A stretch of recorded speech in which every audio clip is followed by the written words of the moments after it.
అందరికీ నమస్కారం.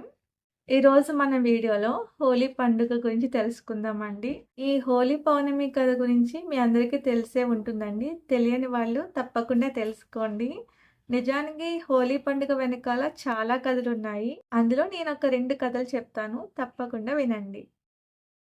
హోలీ పండుగ అంటే రంగుల సంబరం మాత్రమే కాదు. దాని వెనుక గొప్ప భక్తి కథ ఉంది.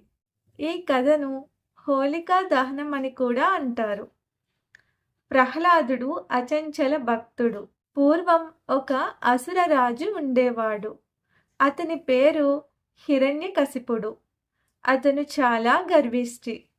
నేనే దేవుడు అని అందరినీ తనని పూజించమని ఆజ్ఞాపించేవాడు. కానీ అతని కుమారుడు ప్రహ్లాదుడు. ప్రహ్లాదుడు మాత్రం భగవంతుడైన విష్ణువును భక్తితో పూజించేవాడు. తండ్రి ఎంత శిక్షించినా, ఎంత బెదిరించినా ప్రహ్లాదుడు ఓం నారాయణాయ నమః అని జపించడాన్ని మాత్రం ఆపలేదు. హిరణ్యకశిపుడికి ఒక చెల్లెలు ఉండేది, హోలిక. ఆమెకు ఒక వరం ఉంది. ఆ వరం ఏంటంటే తను అగ్నిలో కాలిపోదన్నమాట. అగ్నిలో కాలిపోని వరం ఒకటి ఉంది.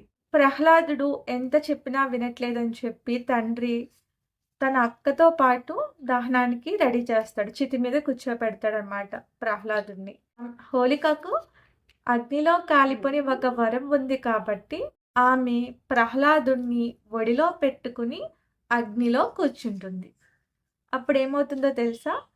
దేవుని కృప వల్ల ప్రహ్లాదుడికి ఏమీ కాలేదు. అగ్నిలో హోలికనే దహనమైపోయింది. అదే రోజు హోలికా దహనంగా జరుపుకుంటారు. చెడుపై మంచి గెలిచిన రోజు ఇది. తరువాత హిరణ్యకశిపుడు మరింత కోపంతో ప్రహ్లాదుని హింసించడం మొదలు పెడతాడు. అప్పుడు భగవంతుడు సింహ మానవ రూపంలో అవతరించి హిరణ్యకశిపుణ్ణి సంహరించాడు. ఇది మనందరికీ తెలిసిందే కదండి. ఆ అవతారం పేరే నరసింహ అవతారం. హోలీ పండుగ యొక్క అర్థం ఏంటో తెలుసా? చెడుపై మంచి విజయం, భక్తికి దైవ రక్షణ, అహంకారానికి అంతం, ప్రేమ, ఆనందం, ఐక్యత. హోలీ పౌర్ణమి రోజున మనం చెడు ఆలోచనలు, కోపం, ఈర్ష్యలను దహనం చేసి ప్రేమ, స్నేహం, ఆనందంతో కొత్త జీవితం ప్రారంభించాలి. ఈ హోలీ పండుగ గురించి చాలానే కథలు ఉన్నాయి. అందులో ఒక అరుదైన కథ విద్యాధరుడు గురించి చెబుతుంది. ఈ కథ మనకు అహంకారం ఎలా నాశనం చేస్తుందో, భక్తి ఎలా రక్షిస్తుందో తెలియజేస్తుంది. అసలు ఈ విద్యాధరుడు ఎవరు? ఒకప్పుడు స్వర్గలోకంలో విద్యలు, సంగీతం, మాయాశక్తులలో నిపుణుడైన ఒక గంధర్వుడు ఉండేవాడు. అతని పేరు విద్యాధరుడు. అతను చాలా ప్రతిభావంతుడు. కానీ అదే సమయంలో అతనిలో గర్వం పెరిగింది. నా శక్తికి సమానంగా ఎవరూ లేరు అని అందరినీ తక్కువగా చూడడం మొదలుపెట్టాడు. ఒకరోజు అడవిలో తపస్సు చేస్తున్న ఋషిని చూసి విద్యాధరుడు నవ్వుకున్నాడు. అతని గర్వాన్ని చూసి మహర్షి ఇలా శపించారు: నీ అందం, శక్తి అన్నీ పోతాయి. భూమిలో పతనమై బాధపడతావు. ఆ శాపం వల్ల విద్యాధరుడు తన దివ్య రూపాన్ని కోల్పోయి భూమిలో బాధతో జీవించాల్సి వస్తుంది. బాధలో ఉన్న విద్యాధరుడు చివరకు తన తప్పుని గ్రహించాడు. హోలీ పౌర్ణమి రోజు పవిత్ర అగ్నికి ముందు నిలబడి భగవంతుణ్ణి ప్రార్థిస్తాడు. ఆ రోజంతా అతను విష్ణు భక్తుల కథ విన్నాడు. ముఖ్యంగా ప్రహ్లాదుడు భక్తి గురించి. ఆ కథ విని అతని హృదయం మారిపోయింది. అహంకారాన్ని దహనం చేసి నిజమైన భక్తిని స్వీకరించాడు.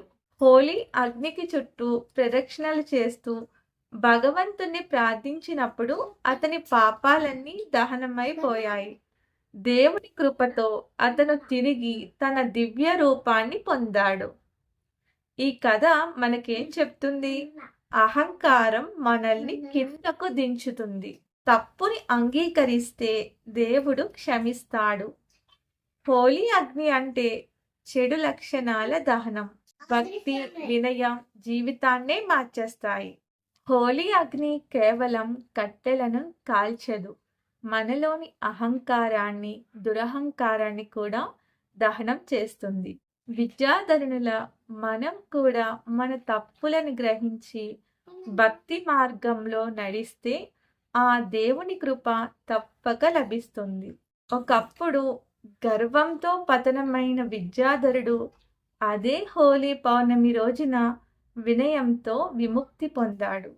అందుకే ఈ పండుగ రంగులకే కాదు, మన మార్పులకి కూడా గుర్తు. ఈ హోలీకి మనలోని చెడు భావాలను అగ్నికి అర్పించి ప్రేమ, భక్తి, ఆనందం అనే రంగులతో కొత్త జీవితం మొదలు పెడదాం. అందరికీ హ్యాపీ హోలీ.